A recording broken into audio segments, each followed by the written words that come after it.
what ideas or stories or actions do you find most inspiring and powerful in sustaining the hope and courage you need to get up every morning and keep working on the science and the action? What keeps you going? Well, when it comes to climate change, what we as humans, as each of us as individuals, is usually most lacking is a sense of efficacy.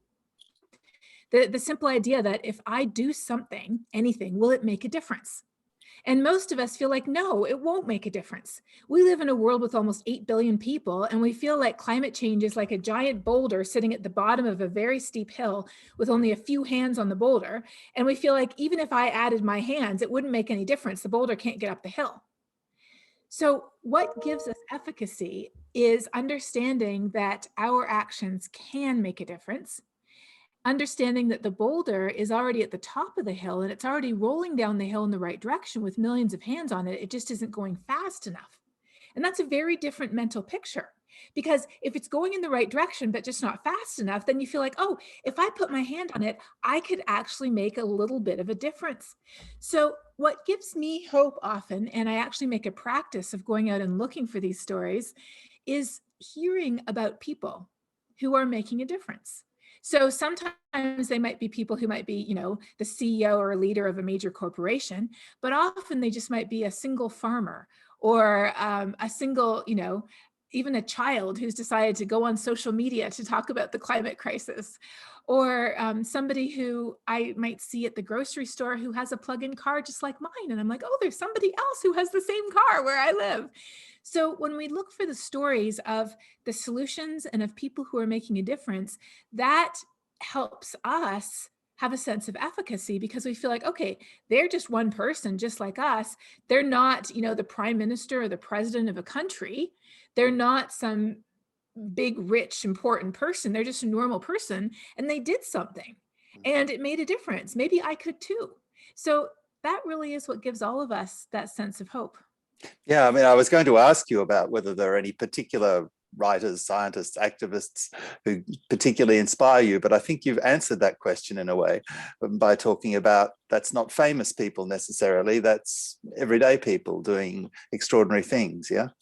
Exactly. Yeah. So as you know, I've just finished writing my own book that's coming out in September, and it's called Saving Us, A Climate Scientist's Case for Hope and Healing in a Divided World. And in that book, I dive pretty deeply into those questions of fear and even guilt and shame that people often use to motivate us. And I talk about false hope, because a lot of people practice false hope. If I just, put my hands over my ears and shut my eyes, it'll all go away. Or someone's going to invent some technology that will hopefully fix it for us in the future. So don't worry about it now. And then I also talk about real hope, but I illustrate all of those with, I think I haven't counted, I have well over 100 stories in my book. And I don't think any of the stories are about famous people. What about the word courage? Can you talk about what does courage mean to you? Well, I would actually back up just a bit, if you don't mind, Sure.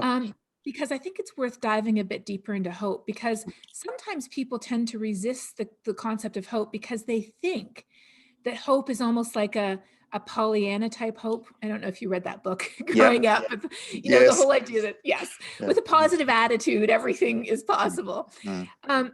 And so people sometimes resist it because they say, well, you're not recognizing how bad it is. And I would push back against that. And I've actually read a lot of scientific literature, and it would push back against that too, Mm. because it turns out that when you look at hope, what hope really is the chance, the possibility of a better future. It is not the guarantee of a better future. It is not positive circumstances today. It is not everything working out in your favor that gives you hope. The analogy I think of is, the Blitz during World War II and what the city of London was enduring. They had hope and they had courage, not because they were, they felt like it was guaranteed that there would be a positive ending at all, but because there was a tiny, tiny light at the end of a very dark tunnel. So we're in a very dark tunnel and we're trying to run away from the apocalypse. But you don't just run away from something, you have to run towards something. And that's what hope is, the chance of a better future.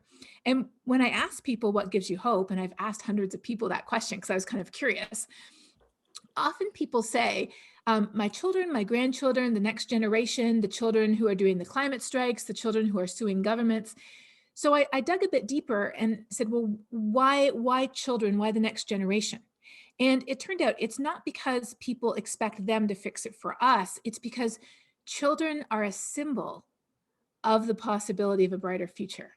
They're a visible symbol of that bright light at the end of the tunnel that we could get to. So I feel like hope is so important because it isn't what people often assume it is. It's not that everything's okay or everything's going to be okay. That's false hope. It's the idea that it's really bad, yes, but there's even the smallest chance of a positive outcome, and that's why we fight.